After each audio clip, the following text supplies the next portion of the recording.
The worst kind of heartbreak isn't private. It's public. That's what I learned the night my fiancé decided to erase me in front of 200 guests beneath a $50,000 crystal chandelier. I was standing in the center of the ballroom at the Grand Regent Hotel, my hands wrapped around a champagne flute I hadn't tasted, when Ryan cleared his throat and tapped his fork against the glass. The sound rang sharp and bright, slicing through the string quartet. I thought he was about to toast our future. Instead, he smiled in that polished, campaign poster way and said, "I can't marry someone this average." The word hung there. Average. Like a price tag someone had stuck to my forehead. A few people laughed, thinking it was a joke. It wasn't.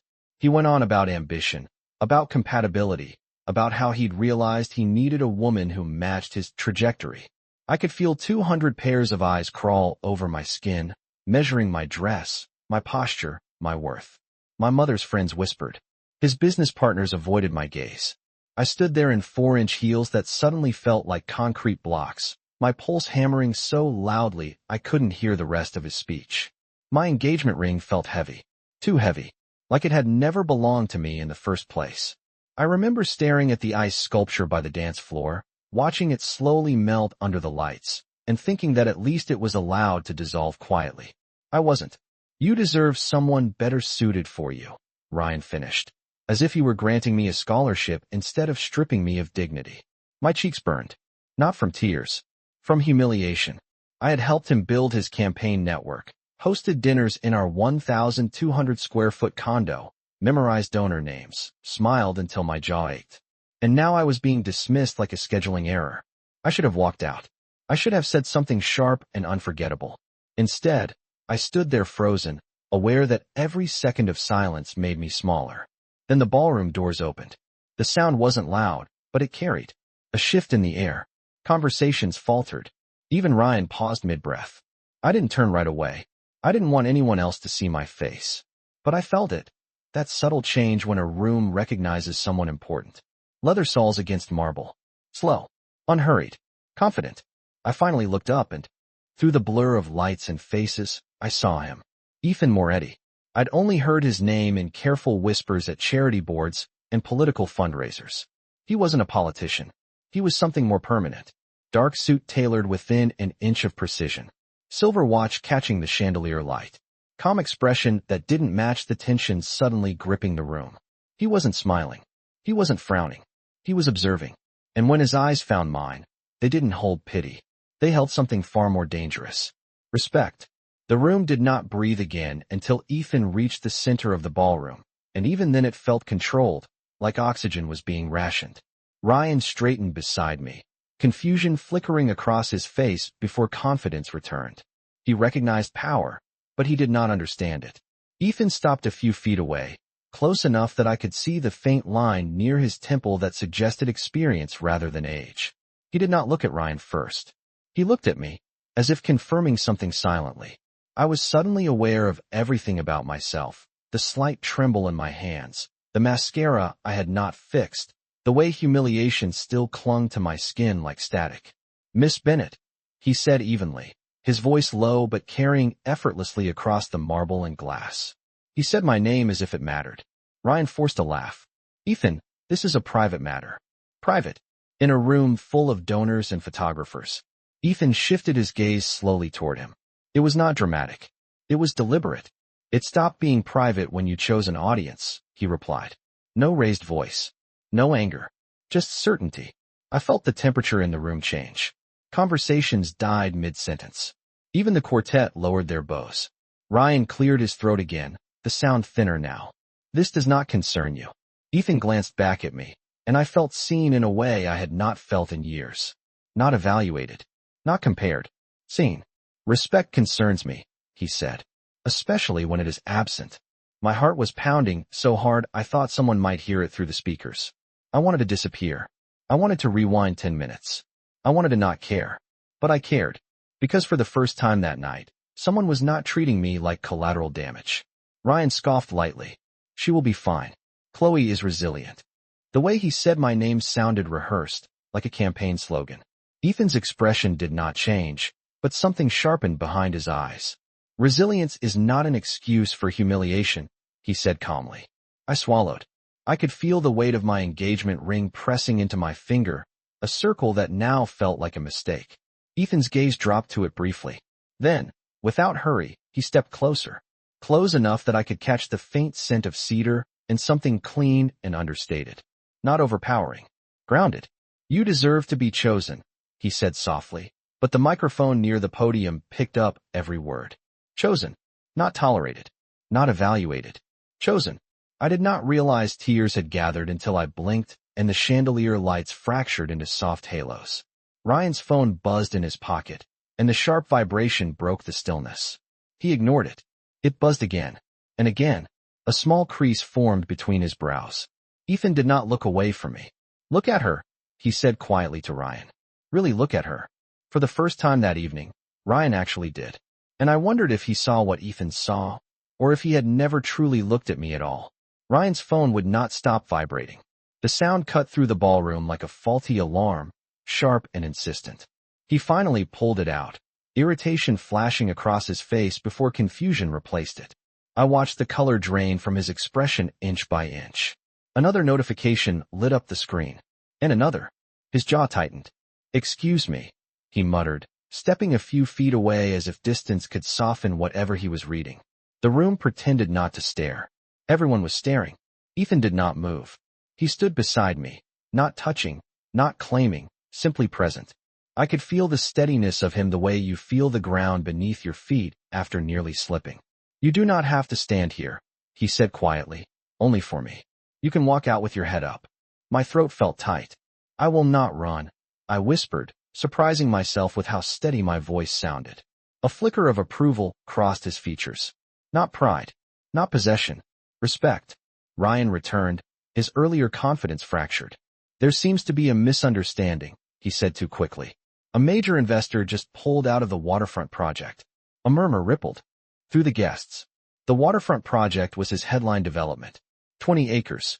Over $100 million in projected value. I knew the numbers because I had helped prepare the presentations. That is unfortunate, Ethan replied evenly. He did not sound surprised. Ryan's eyes narrowed slightly. Did you have something to do with this? The question was careful, almost polite, but edged with accusation. Ethan held his gaze without blinking. I do not involve myself in projects built on unstable foundations, he said. The words landed heavier than any shout could have. Ryan's phone buzzed again. He glanced down, and this time his composure cracked fully. The bank froze the secondary line of credit, he breathed, almost to himself. I felt something shift inside me. Not revenge. Not satisfaction. Clarity. The man who had just declared me insufficient was suddenly scrambling to hold on to his own stability. Ethan turned slightly toward me. You were never average, he said, his tone calm but firm. You were simply standing beside someone who needed you smaller. The truth of it hit harder than the humiliation had. For years I had edited myself to fit Ryan's ambitions. Softer opinions. Quieter achievements. Smaller dreams. I looked down at the engagement ring still on my finger. Platinum. 2 carats. Chosen more for optics than intimacy. My hands were no longer shaking. Slowly, deliberately, I slid it off. The diamond caught the chandelier light one last time before I placed it into Ryan's open palm. He stared at it, as if it were evidence of something lost. I hope you find what matches your trajectory, I said evenly, repeating his own words back to him without bitterness. The room was silent again, but this time the silence belonged to me. Ethan did not smile. He simply extended his hand, not to lead, not to pull, but to offer. And for the first time that night, I felt tall in 4-inch heels. The ballroom did not erupt into applause. It did something far more powerful. It shifted.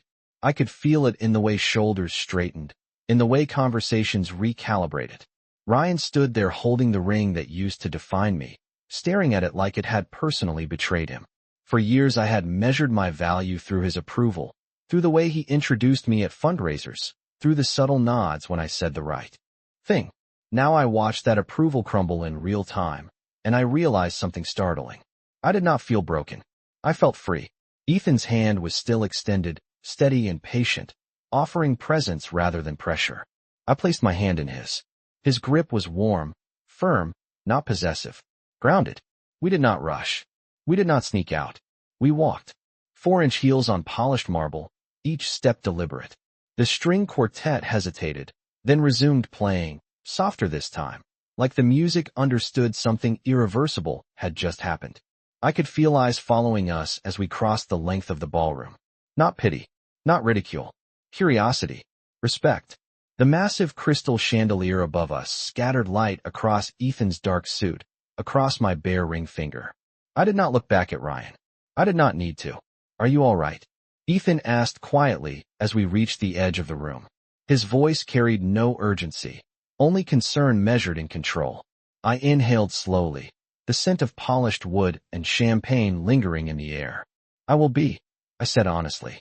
The night air hit my skin as the hotel doors opened. Cool, clean. Manhattan stretched out before us, city lights flickering like distant stars between glass towers. The hum of traffic below felt grounding after the suffocating silence inside. For a moment we stood there on the wide stone steps, the sounds of the city filling the space where humiliation had lived just minutes before. I wrapped my arms lightly around myself, more from the emotional shift than the temperature. Ethan removed his suit jacket without a word and draped it over my shoulders. It was subtle, practical, no grand gesture, just care. You did not have to intervene, I said, turning slightly toward him. You could have let me handle it. A faint smile touched the corner of his mouth. You were handling it, he replied. I simply made sure the room understood. I studied him under the soft glow of the hotel's exterior lights. Up close, he looked less like a legend whispered about at charity galas and more like a man who had decided long ago what he would tolerate and what he would not. Why? I asked quietly. Why did it matter to you? He looked out over the city instead of at me. Because public humiliation lingers, he said. And I do not believe a woman's dignity should be collateral damage for someone else's ambition. The words settled into me slowly. They did not feel rehearsed. They felt lived. Down on the street, a black car idled at the curb, waiting without impatience. Ethan glanced at it, then back at me. You have two choices, he said evenly. I can have you driven home, and this becomes a story you survived. Or you can get in that car with me, and this becomes the night everything changed. My heart, which had been racing for hours, steadied. For the first time that evening, the future did not feel like something happening to me. It felt like something I could choose. The city lights flickered across the windshield as I looked from Ethan to the waiting car, my pulse no longer frantic but deliberate, like it had finally found its rhythm.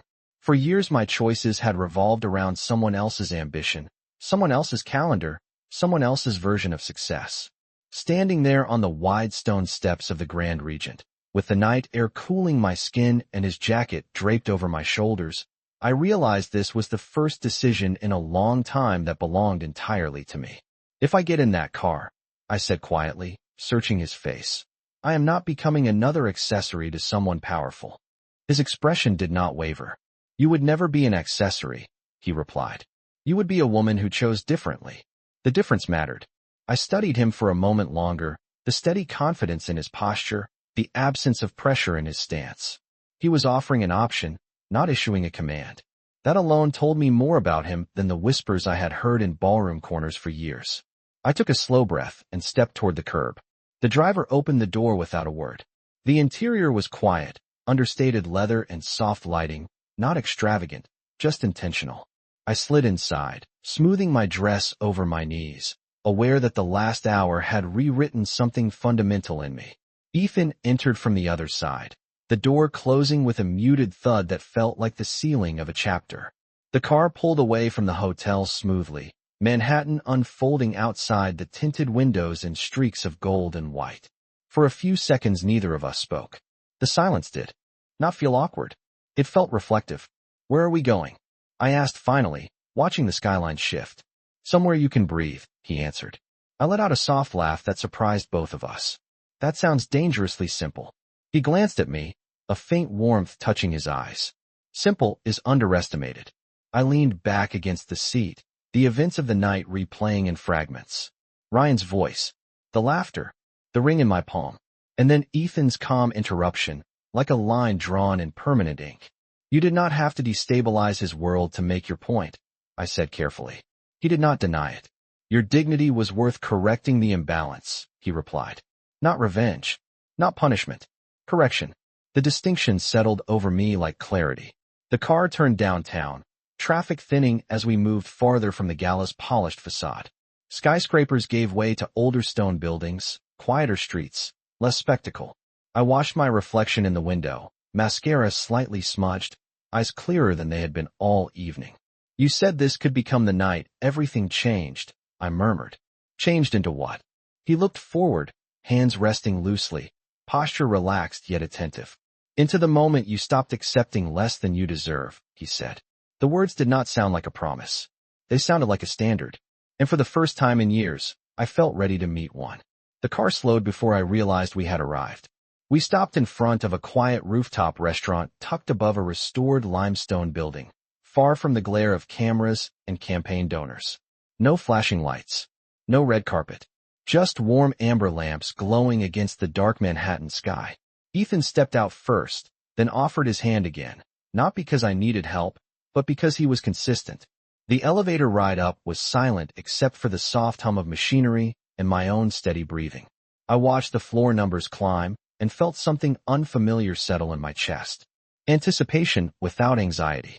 The doors opened to a terrace overlooking the Hudson River. A late spring breeze moved gently across the tables, carrying the scent of water and distant rain. The city skyline shimmered across the surface like a reflection that could not quite decide if it was real.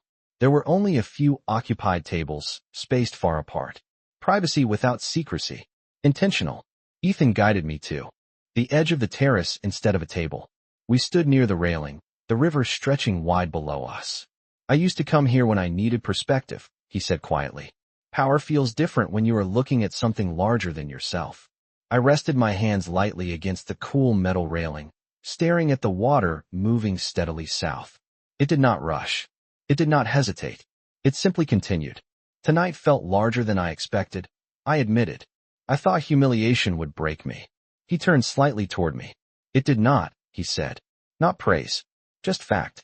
I swallowed, the memory of the ballroom flashing through my mind again. The laughter. The silence. The ring leaving my finger. You intervened with precision, I said carefully. Nothing about that was accidental. A faint smile touched his expression. Nothing in my world is accidental, he replied. But tonight was not strategy. It was principle. The word lingered between us. Principle. I studied him in the low terrace lighting. Without the grandeur of the gala, he looked less intimidating and more deliberate. Controlled energy rather than chaos. You could have destroyed him, I said softly. He shook his head once. I do not destroy people for being foolish, he answered. I remove advantages when they misuse them. The distinction mattered. He had not humiliated Ryan in return. He had simply exposed imbalance. The wind lifted a strand of hair across my cheek.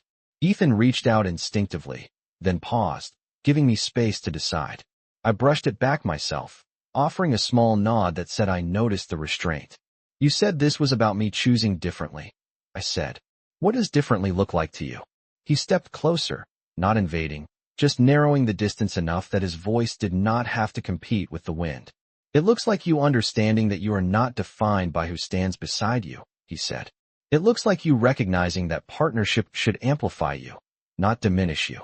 The river below continued its steady movement, reflecting fragments of light. For the first time in years, I did not feel like an extension of someone else's ambition. I felt like a woman standing at the edge of something vast, with the freedom to decide which direction to move. And beside me stood a man who was not trying to claim that decision, only challenged me to make it boldly. The wind shifted slightly, carrying the faint scent of rain across the river, and I realized I had not checked my phone in over an hour. That alone felt revolutionary.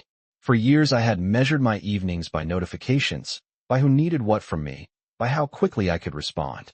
Tonight the silence in my clutch felt deliberate, intentional. Ethan stepped back from the railing and gestured toward a small corner table set apart from the others. A single candle flickered between two untouched glasses of water. No extravagant centerpiece. No performance. Just space. We sat across from each other, Manhattan stretching behind him like a living backdrop. I studied his face more carefully now. There was composure there, yes, but also attentiveness. He was not distracted. He was not checking a screen. He was here.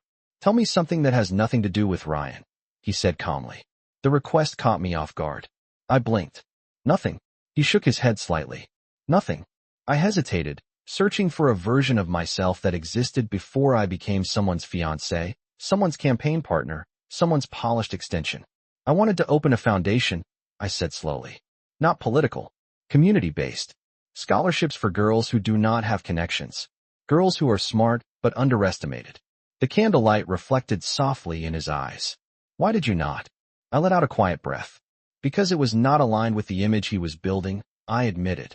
Saying it aloud felt heavier than I expected. And I convinced myself alignment was more important than authenticity. Ethan leaned back slightly, not interrupting, not correcting. Alignment without authenticity is compliance, he said after a moment. The words settled into me like a truth I had avoided. Compliance. I had been so careful to be agreeable, adaptable, accommodating. I had called it partnership. Perhaps it had been something smaller. A server approached quietly, setting down menus, but Ethan lifted a hand gently. Give us a few minutes, he said. His tone was polite, but the request was not optional. When we were alone again, he looked at me with that same unwavering steadiness. If you opened that foundation, he asked, what would you name it? No one had ever asked me that. Not seriously. Not as if it were inevitable. My heart gave a small, unexpected thud. Elevation, I said before. I could overthink it. Because I would want them to rise without shrinking themselves first. He nodded once, slow approval without exaggeration. Then build elevation, he replied simply. Do not wait for someone else's permission. The directness of it made my throat tighten. You make it sound easy, I whispered. He gave the faintest smile. It will not be easy, he said. But it will be yours. The city lights shimmered beyond the terrace, reflections dancing across the dark river below. For the first time in a long time, my future did not feel like a script someone else had written. It felt like blank paper. And across from me sat a man who was not trying to write on it, only daring me to pick up the pen. The word elevation lingered between us long after I said it, as if the night itself had decided to hold it gently in the air. The server returned and we ordered without much thought, simple dishes, grilled salmon, roasted vegetables, sparkling water. Nothing extravagant. I realized I was no longer trying to impress anyone. I was simply existing. The candlelight softened the sharp edges of the evening, but it did not erase them. It reframed them. You are very certain about what people should not tolerate, I said quietly, watching the flame flicker. Where does that certainty come from? Ethan did not answer immediately. He looked out toward the river, hands loosely folded on the table. From watching what happens when people accept less for too long, he said finally. It becomes habit, and habit becomes identity. I felt that sentence settle deep. Habit becoming identity. I had worn patience like a virtue, compromise like maturity, silence like strength. And you? I asked. You never accept less? A faint exhale that might have been a quiet laugh escaped him. I accept responsibility, he said. Not diminishment. The distinction was subtle but powerful. Responsibility implied weight chosen willingly. Diminishment implied something taken. I watched him in the low light and realized that everything about him was measured. Not cold. Not distant. Intentional. You could have taken control of that ballroom completely, I said. You chose restraint. His gaze returned to mine, steady and unwavering. Control without purpose is insecurity, he replied. I do not perform dominance. I correct imbalance. The words did not sound rehearsed. They sounded like principles carved over years of experience. My phone vibrated softly inside my clutch. The sound was small but sharp in the quiet terrace air. I hesitated before opening it. Several messages from unknown numbers. 2 from mutual friends. 1 from Ryan. I did not open his. I did not need to. Ethan noticed the tension in my posture, but did not ask. You do not owe anyone an explanation tonight, he said calmly. I placed the phone face down on the table. The skyline shimmered beyond him, towers rising confidently against the dark sky. If I build elevation, I said slowly, testing the weight of the dream aloud, it will change my life. My circles. My priorities. It should, he answered without hesitation. Growth is not comfortable. A breeze swept across the terrace, lifting the edge of the tablecloth slightly. I realized something then. He was not offering me escape. He was offering expansion. There was no demand in his presence, no subtle claim over my decisions. Just a challenge to rise. Why me? I asked finally, the question I had been circling since the ballroom. He held my gaze for a long moment. long enough that I felt seen beyond the polished dress and the public humiliation. Because you did not crumble, he said. You recalibrated. The word struck something steady inside me. I had not shattered. I had adjusted. I had chosen to stand. The candle flame flickered again, casting soft shadows across the table. And for the first time since the night began, I understood that this was not about rescue. It was about recognition. And recognition, when it is real, changes everything. The river had grown darker, the surface now reflecting only scattered streaks of light as the night deepened around us. Dinner plates had been cleared, replaced by 2 untouched cups of coffee slowly cooling between us. I traced the rim of mine with my fingertip, not drinking, just grounding myself in something simple. Recognition changes everything. I repeated softly, testing the weight of his words. Ethan watched me without interruption. He had a way of listening that did not rush the silence. It was not passive. It was deliberate. Most people mistake recognition for validation, he said after a moment. They are not the same. I lifted my gaze. What is the difference? He leaned back slightly, the city lights catching in his eyes. Validation depends on someone else's approval, he replied. Recognition is internal. It is you seeing yourself clearly, whether anyone else applauds or not. The thought settled slowly, like a key turning in a lock I had not realized was there. For years I had chased validation. Applause at events. Compliments from donors. Approval from a man who measured affection in strategic advantages. Recognition felt different. Quieter. Stronger. My phone vibrated again against the table, persistent but no longer urgent. I turned it face down without reading the screen. The choice felt symbolic. You are not curious what he is saying? Ethan asked gently. No, I answered truthfully. Because whatever it is not about me. It is about him trying to regain control. Saying it aloud solidified something inside me. The night breeze lifted again, cooler now, brushing against my skin and reminding me how exposed I had felt under those ballroom lights just hours ago. That version of me seemed distant already. You recalibrated, he had said. The word echoed. I had not broken. I had adjusted the scale. If I build elevation, I said slowly, letting the idea grow roots instead of drift away, I will need partners. Legal structure. Funding. Strategy. Practical thoughts. Real steps. He nodded once. Then you assemble a team that aligns with your values, he said. Not with someone else's image. There was no offer in his tone. No subtle implication that he would control it. Just clarity. That restraint mattered more than any promise. I studied him carefully. And you? I asked. Where do you fit into this? The question hovered, vulnerable and direct. He did not hesitate. Where you decide, he answered. No pressure. No claim. Just option. The skyline shimmered beyond the terrace, buildings standing tall against the dark like declarations carved in glass and steel. I realized something then. Strength did not always announce itself loudly. Sometimes it stood beside you quietly and let you find your own footing. I reached for my coffee and finally took a sip. It had cooled, but it was steady. Like me. The humiliation of earlier felt less like a wound and more like a turning point. I had walked into that ballroom defined by a relationship. I was sitting here defined by a choice. And for the first time in a long time, the future did not intimidate me. It invited me. The night had grown quieter, the kind of quiet that feels intentional rather than empty. The terrace lights dimmed slightly as the restaurant began to close sections around us, but no one rushed our table. The city below continued moving, headlights streaming along the highway like steady currents of light. I rested my forearms on the table and looked at Ethan with a clarity that would have terrified me just 12 hours ago. If I choose differently, I said slowly, it has to be because I want growth, not because I want revenge. The word revenge felt foreign on my tongue. He nodded once, deliberate. Revenge is reactive, he replied. Growth is strategic. His voice carried the same calm certainty it had in the ballroom. But here, under open sky and softened lights, it felt less like authority and more like philosophy. I let that sink in.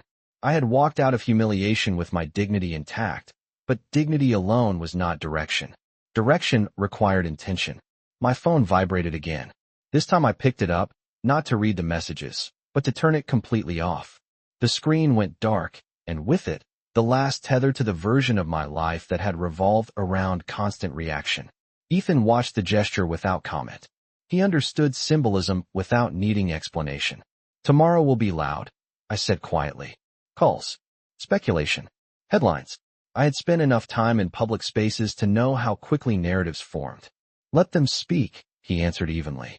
Silence, when chosen, is power. I studied his face. He was not concerned about perception. He was concerned about alignment. That difference felt profound. You live in a world where perception shapes everything, I said. How do you remain untouched by it? A faint, almost imperceptible smile touched his mouth. I am not untouched, he said. I am disciplined. Discipline, not indifference, not arrogance. Discipline implied conscious boundaries. The wind picked up slightly, cool against my skin. I wrapped his jacket a little tighter around my shoulders and realized I no longer felt exposed. Earlier that night, I had stood beneath a chandelier, feeling dissected by glances. Now I sat beneath the open sky, feeling defined by my own decisions. If I build elevation, I said, testing the strength in my voice, I want it funded transparently, structured ethically, no hidden agendas. The words were firm, grounded. Ethan met my gaze directly. Then, that is how it will be, he replied. No hesitation, no negotiation. He was not offering to own it. He was agreeing to respect it. That distinction was everything.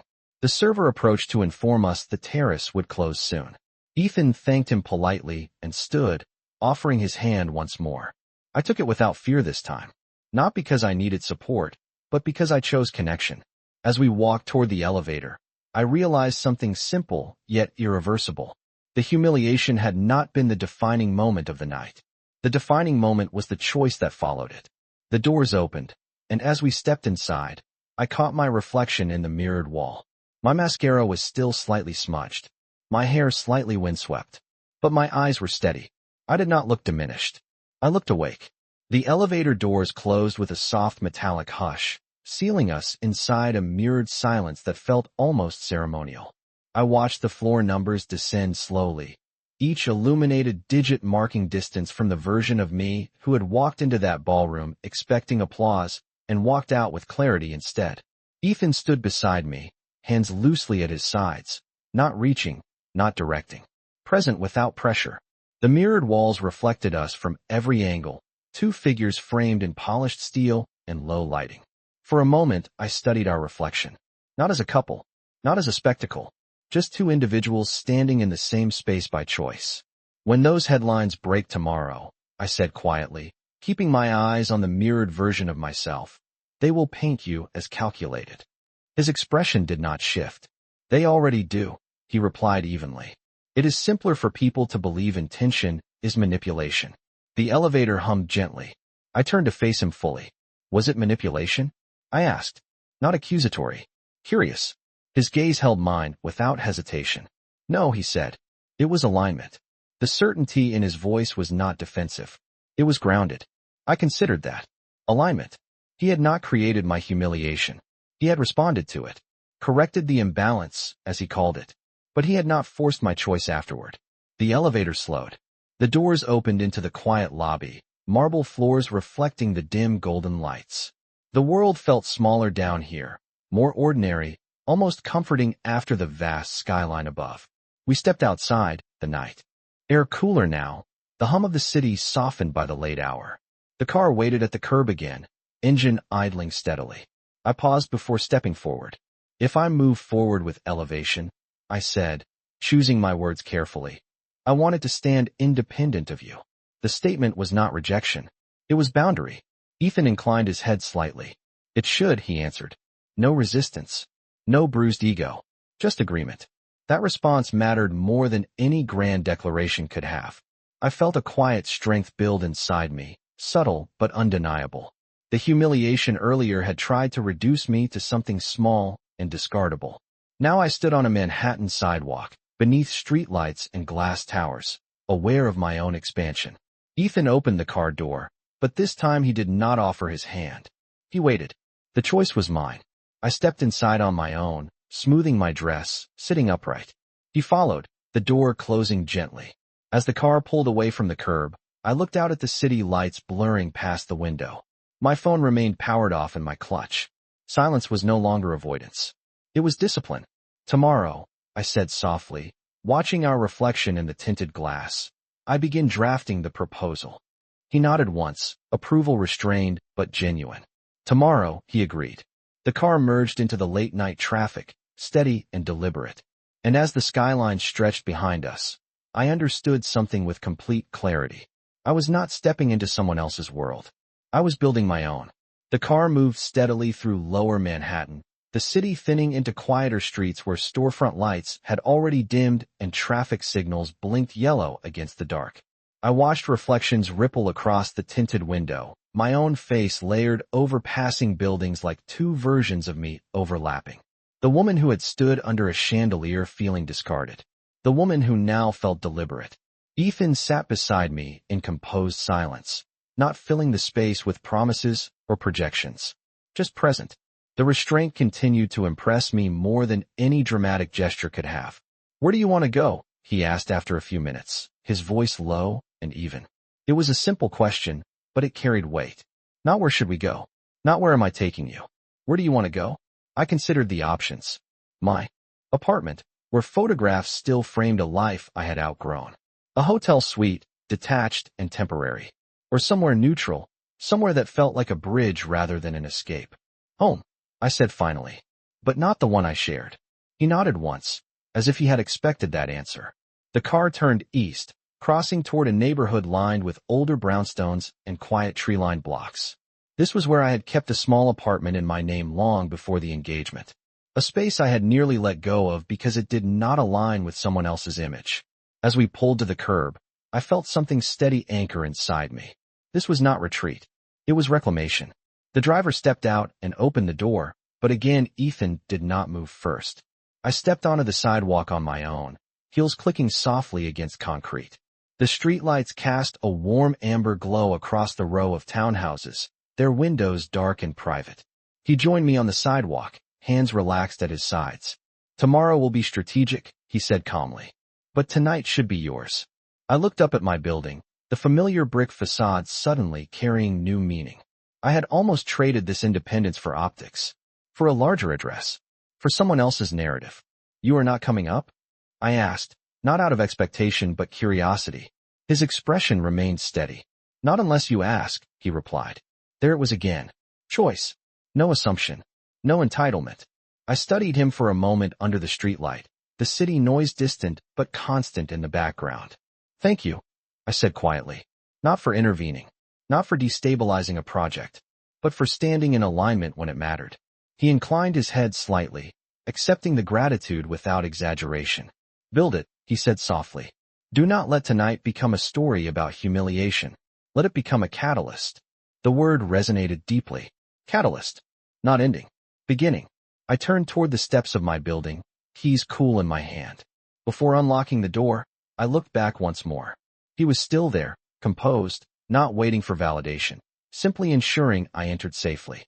For the first time in years, I did not feel like someone left behind. I felt like someone stepping forward. And as I opened the door to my own space, I understood that independence was not isolation. It was foundation.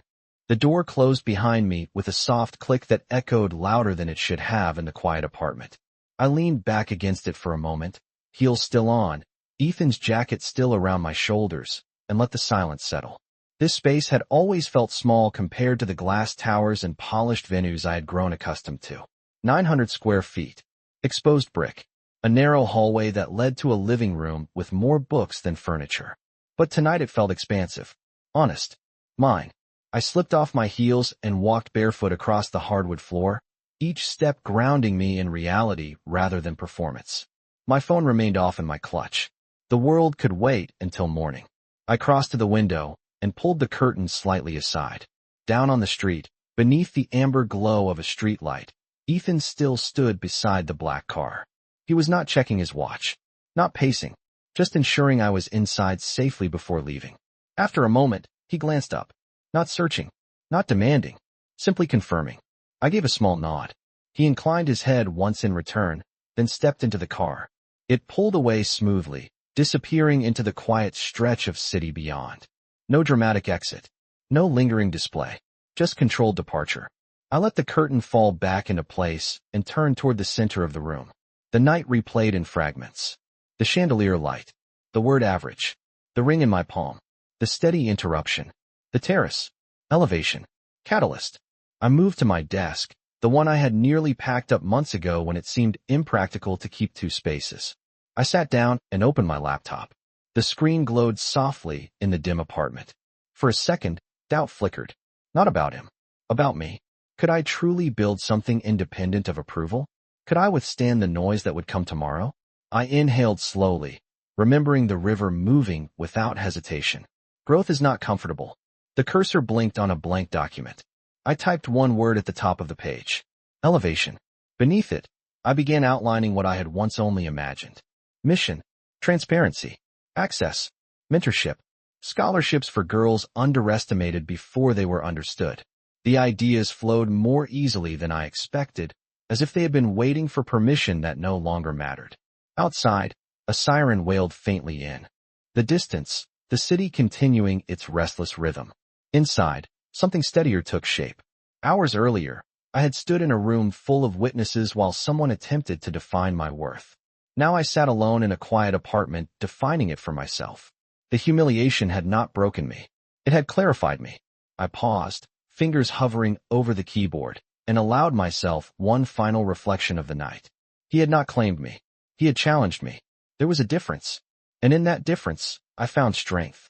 I closed my eyes briefly, then continued typing, each word a deliberate step forward. By morning, the headlines would spin their versions of the story. But the truth would be simpler. He ruled rooms with presence. I reclaimed my life with choice. And this time, I was not waiting to be chosen.